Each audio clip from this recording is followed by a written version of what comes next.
you could go into your fantasy draft with the exact same tools that all the fantasy experts use in order to win their leagues. Well, guess what? My name is Justin with J Fantasy, and I'm inviting you to Fantasy Football Training Camp, a live virtual 2-day event where you have the opportunity to learn from analysts, former NFL players, betting experts, and a whole lot more.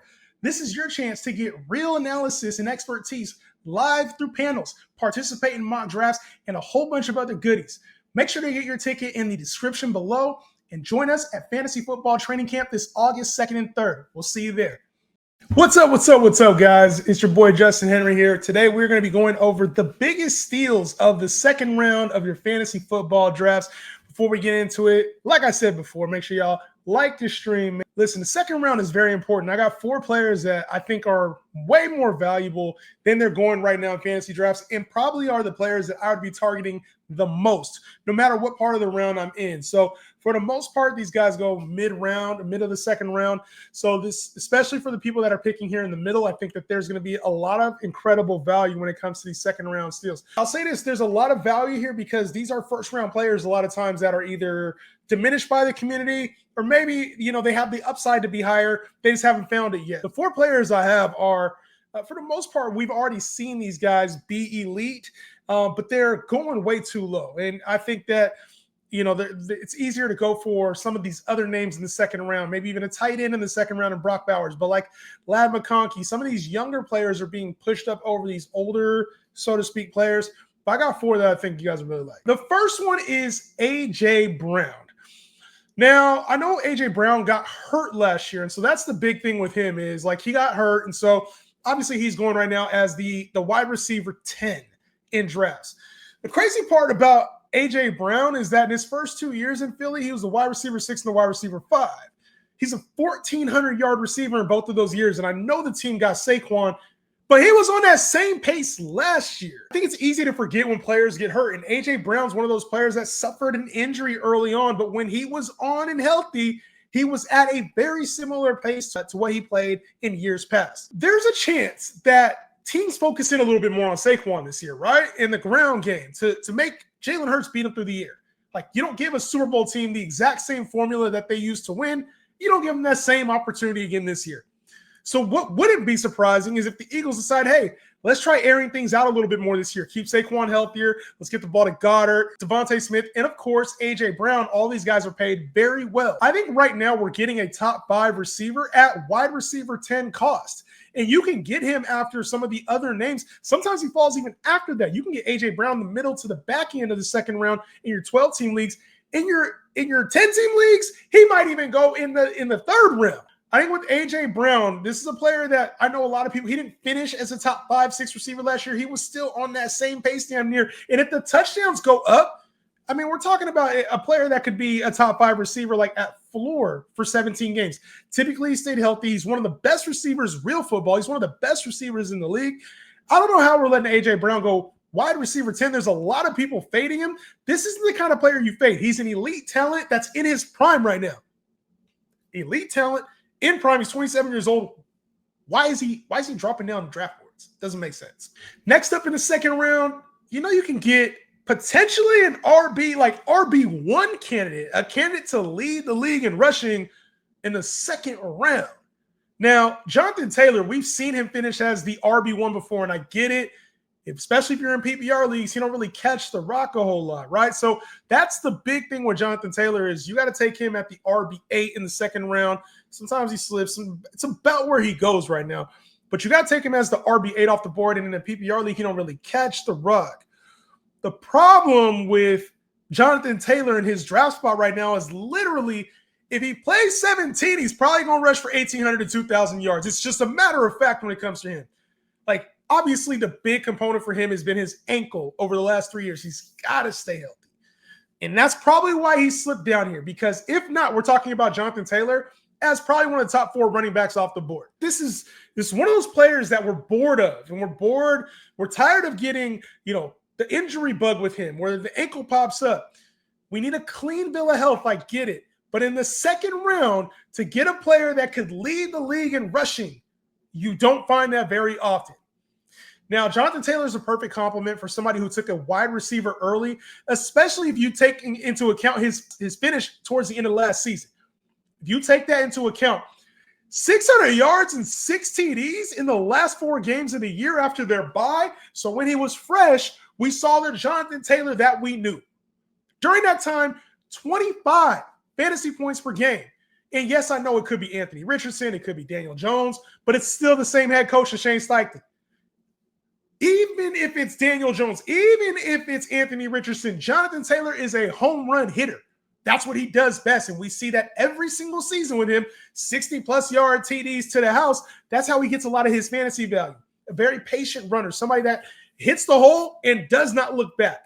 So he was the running back, too, during that strong stretch where he was finally healthy. Things were going for this offense. I know it was with Joe Flacco, but if we get any level of production that is just good enough for Jonathan Taylor out of Anthony Richardson or Daniel Jones, Jonathan Taylor is going to smash the second-round ADP. He's going to be a first-round talent. Ankle injuries, that's the one thing with him that you got to worry about. Next up, one of my favorite players in this second round, Drake London. Drake London has all the tools to be the wide receiver one. I said it. He has all the tools. A great receiver, now with elite quarterback play who likes to throw downfield. He finished last year as a top 5 guy. He was a wide receiver 5 in PPR leagues. You hear he could be the wide receiver 1. It sounds like a stretch because it's Drake London. It's not Justin Jefferson or Jamar Chase. But what he does, he gets the volume. He gets the yardage. He'll get the touchdowns.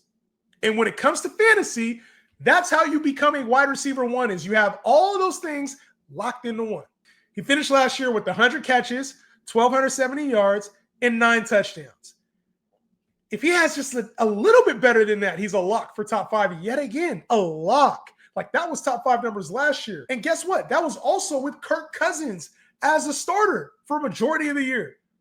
When Michael Penix came in, we actually saw a different version of Drake London than we've seen ever before. In that time period, Drake London had 22 catches, 352 yards, and 2 touchdowns in the 3 games that Michael Penix started. And that was rookie Michael Penix. Let him develop Michael Penix. We're not sure what we got yet with him. In those same 3 starts, we saw something that we've never seen with Drake London.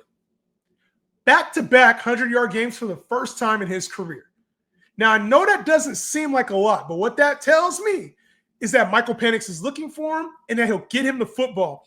There's actually a note this offseason. Michael Penix was asked about Drake London being one of the most underrated receivers in all the NFL. And you know what Michael Penix said? It ain't going to be that way for long. When you hear words like that, just know big things are coming. And with a clean bill of health, Drake London's probably looking at a 1,500 to 1,700 yard season. He probably is. And then you pair that up with maybe a few extra touchdowns. We're talking about double-digit touchdowns, somewhere in the 100 to 110 catch range again. And this all of a sudden becomes very exciting for Drake London just at floor. I love Drake London's potential here. I think he could be a top 3 receiver, even the number 1 receiver in fantasy. And you're getting him in the second round outside of some of the sexier names, like after Malik Neighbors, after Brian Thomas, which both of those guys, I think they are incredible talents. But to me, if I'd rather take Amon-Ra St. Brown in the first round or Drake London in the second, give me Drake London in the second every time.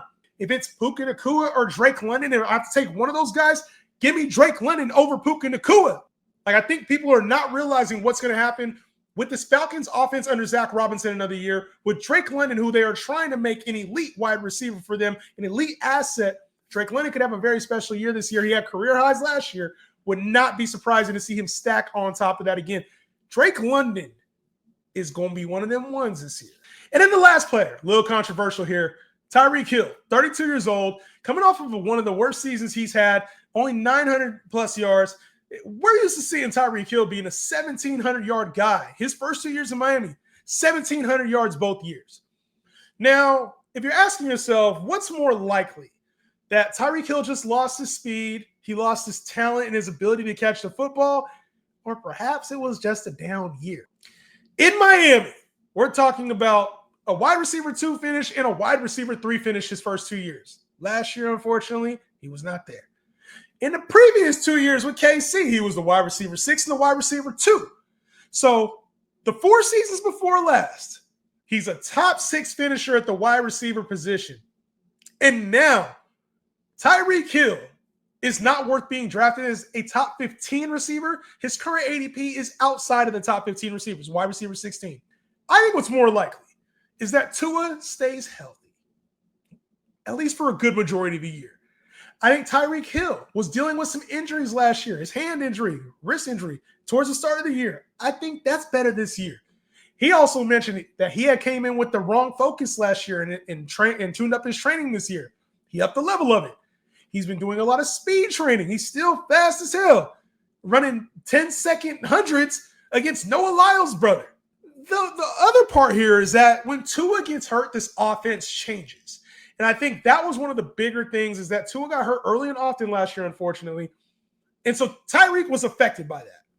Now you bring in a guy in Zach Wilson who's not great, I would say, but situationally, he's much better than Skylar Thompson for Tyreek Hill. Can push the ball downfield, has a live arm.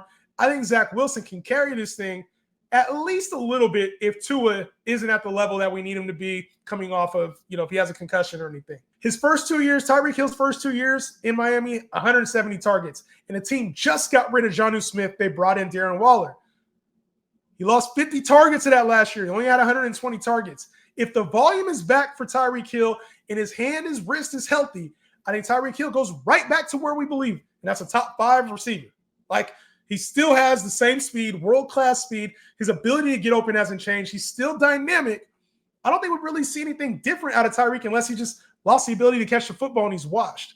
That doesn't seem like a likely scenario. So in the second round here, don't let Tyreek Hill slip past you to get the sexier name, to get the JSN. Like, take Tyreek Hill. He's still elite. And there's going to be a lot of people that say he's washed or maybe he don't have the talent no more. He didn't lose his speed. Maybe he lost a little bit of his love for the game, but this offense still hums through Tyreek Hill. That's how it goes. And Devon Achane is going to help open things up. As long as Tua stays healthy, we're going to get a steal. Tyreek Hill, wide receiver 16 ADP. I love it. Let me know your thoughts in the comments. I've done a lot of best ball drafts in the second round. I found a ton of value there with Drake London, Tyreek Hill, A.J. Brown, like JT. I've seen a lot of JT at the back of the second round. Let me know your guys' thoughts on these second round picks if you agree or disagree, and I will see you guys at the next one. Peace out.